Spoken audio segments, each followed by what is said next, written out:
नमस्कार, मी प्रीती खंडागळे. आपण पाहताय आवाज इंडिया मराठी.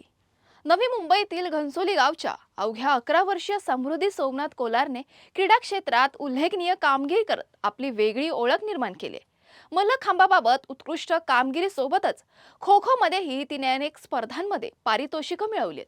खेळासोबतच शिक्षणातही समृद्धी आघाडीवर असून इयत्ता 5वी तिने 75% गुण मिळवले. विशेष म्हणजे भारतीय संविधानाची प्रस्तावनाही तिला तोंडपाठ आहे. भाषण आणि विविध शालेय उपक्रमांमध्येही ती उत्साहाने सहभागी होते. स्वातंत्र्य दिनाच्या कार्यक्रमात मुख्याध्यापिका म्हात्रे मॅडम यांच्या हस्ते समृद्धीचा गौरव करण्यात आला. खेळ, शिक्षण आणि संविधानाचं ज्ञान याचा सुंदर समतोल साधणाऱ्या समृद्धीच्या यशाचा आणि भविष्यातील स्वप्नांचा आढावा घेतलाय आमचे प्रतिनिधी विशाल टोनगे यांनी. अवघ्या 11 वर्षाची मुलगी 6वीमध्ये शिकते.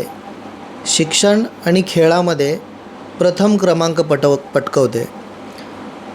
आज आपण घनसोलीमध्ये आहोत, नवी मुंबईच्या, आणि घनसोली गावामध्ये नवी मुंबई महानगरपालिकेच्या शाळेमध्ये शिकणारी ही चिमुकली जे अवघ्या 6वीमध्ये शिकते. आणि आपण खो खो, कबड्डी या सगळ्या खेळ आपण पाहत असतो, बघत असतो.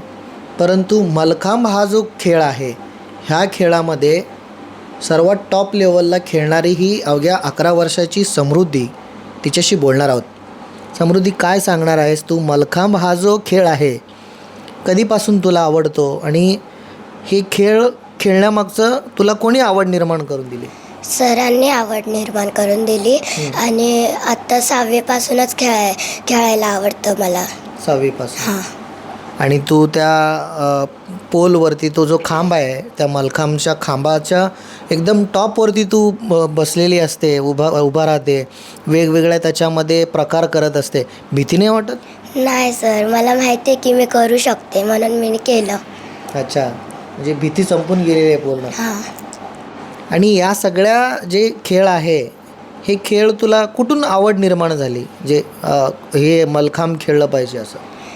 सर, मी शाळेत होते तेव्हा ते कोच आलेले, त्यांनी सांगितलं, तेव्हा मी बघितलं तर मला ते आवडलं. मी खेळून पाहिलं तर मला खूप आवडलं. अच्छा, म्हणजे ते मल्लखांब तू बघून शिकून घेतले. हां. आणि तू खो खो सुद्धा खेळतीये.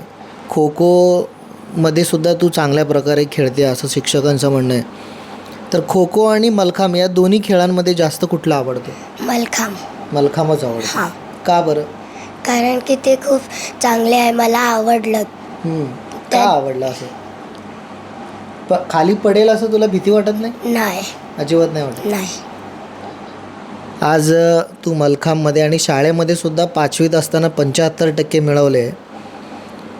खेळ, वेगवेगळ्या प्रकारचे खेळ आणि भाषणसुद्धा तू चांगल्या प्रकारच्या भाषणमध्ये सुद्धा सहभाग घेते. भाषण आणि खेळ, त्याच्यामध्ये अभ्यास, आणि 75% मार्क्स त्याच्यामध्ये मिळवले. या सगळ्यांमध्ये वेळ कसं काढते तू? सर, शाळेत अभ्यास करते. शाळा सुटल्यानंतर प्रॅक्टिस होते.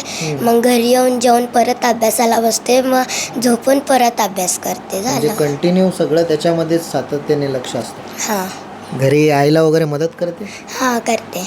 काय मदत करते? झाडू मारते, भांडी घासते, लादी पुसते. हर संडेला लादी पुसते. म्हणजे शिक्षण, खेळ, तुझा अभ्यास या सगळ्या गोष्टीमधून सुद्धा तू घरीसुद्धा आईला मदत करते. हो.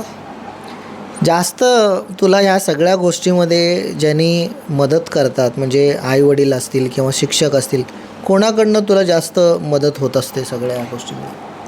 शिक्षकांकडे आणि आई वडिलांकडून. काय बनायचं आहे पुढे जाऊन तुला? खेळाडू बनायचं आहे. खेळाडू बनायचं. हां. तू जे भारताचा जो प्रस्ताविका आहे ते सुद्धा खूप छान पद्धतीनं बोलते. एकदा म्हणून दाखवशील? काय बोलू? आम्ही भारताचे लोक. आम्ही भारताचे लोक, भारताचे एक सार्वभौम समाजवादी धर्मनिरपेक्ष लोकशाही गणराज्य घडविण्याचा व त्याच्या सर्व नागरिकास सामाजिक, आर्थिक व राजनैतिक न्याय, विचार, अभिव्यक्ती, विश्वास, श्रद्धा व उपासना यांचे आश्वासन करणारी बंधुता प्रगतीत करण्याचा संकल्पपूर्वक निर्धार करून आमच्या संविधान सभेत आज दिनांक 26 नोव्हेंबर 1949 रोजी याद्वारे हलपल करीत आहोत. जय हिंद. तर बघू शकता, ही 11 वर्षाची मुलगी समृद्धी आहे. तर शिक्षणामध्ये सुद्धा पुढंच आहे, खेळामध्ये सुद्धा पुढेच आहेत. तर म्हणजे सांगण्याचं हे आहे की एवढ्या लहान वयामध्ये एवढ्या सगळ्या प्रगती आज ती करते आणि आईवडिलांबरोबर इथे राहते. छोटासा खोली घणसोली गावामध्ये राहणारे मध्यमवर्गीय ह्या घरामध्ये राहणारी ही मुलगी आज वेगवेगळ्या प्रकारच्या पारितोषिकसुद्धा मिळवलेलं आहे. परंतु मल्लखांब हा जो खेळ आहे एक विशिष्ट खेळ आहे. हा खेळ फारसं कुठे पाहायला मिळत नाही आहे. म्हणून आज प्रामुख्याने समृद्धीशी तुमच्याशी बोलण्यासाठी तिला समोर घेऊन आलं आहे. तुमची मत, तुमची प्रतिक्रिया कॉमेंट बॉक्समध्ये व्यक्त व्हा. तुम्हालासुद्धा एखादी खेळ जे प्रचंड आवडते ते कुठली खेळ आहे हे तुम्ही नक्की कॉमेंट बॉक्समध्ये कॉमेंट करा. आवाज इंडिया मराठी, नवी मुंबई.